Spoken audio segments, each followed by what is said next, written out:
কাম নাই, ভোর নাম শুরু করছে। সংসার চালানো কিংবা জমি যত্ন নেওয়া কোনোটাই এত সহজ না। এক মুঠো ফসলের মেহনত আর জমির ঘাস নিড়ানোর পিছনে লুকিয়ে থাকে হাজারটা নীরব গল্প। পরিশ্রমের এই ঘামটাই দিন শেষে আমাদের স্বপ্নগুলোকে বেঁচিয়ে রাখে।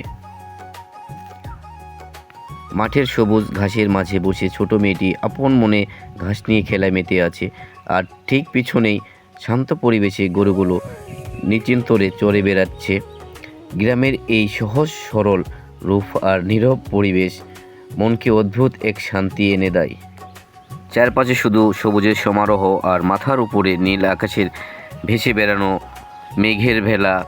সারে সারে দাঁড়িয়ে থাকা এই তাল গাছগুলো যেন গ্রামের সৌন্দর্যকে আরও বহুগুণ বাড়িয়ে দিয়েছে। এই অপরূপ প্রাকৃতিক দেখলে যে কারো মন নিমিষেই ভালো হয়ে যায়। প্রকৃতির এই সুন্দর রূপের পাশেই থাকে গ্রামের মানুষের দৈনন্দিন পথ চলার নানা গল্প।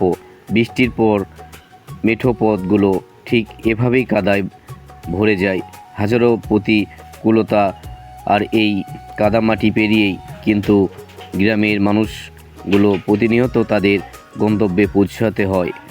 আর দুপুর গড়ালে গ্রামের পুকুরে পাড়ে শুরু হয় এমন প্রাণবন্ত আড্ডা। পুকুরের ঠান্ডা পানিতে ডুব দিয়ে শরীর জুড়ানো আর কাছের মানুষের সাথে কাটানো এই সহজ মুহূর্তগুলোই তো গ্রাম বাংলার আসল রূপ। অবশেষে দিনের নানা কোলাহল কাটিয়ে গাছগাছালির ছায়া ঘেরা এই নীরব মেঠো পথ ধরে বাড়ির প্রাণে ফিরে চলা সত্যই গ্রামীণ জীবনের এই সাধারণ ও শান্ত পরিবেশই আমাদের মনের সমস্ত ক্লান্তি এক নিমিষেই দূর করে দেয়।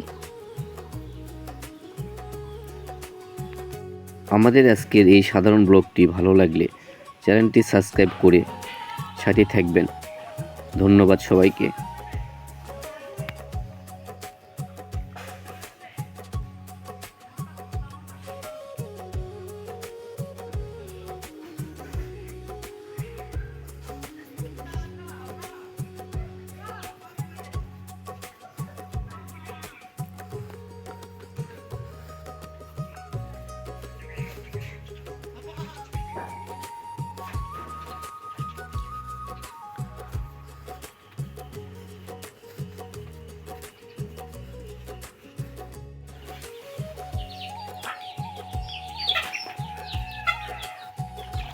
অবশেষে মেঠো পথ পেরিয়ে বাড়ি ফিরে আবার শুরু হলো গৃহস্থলী টুকটাক কাজ।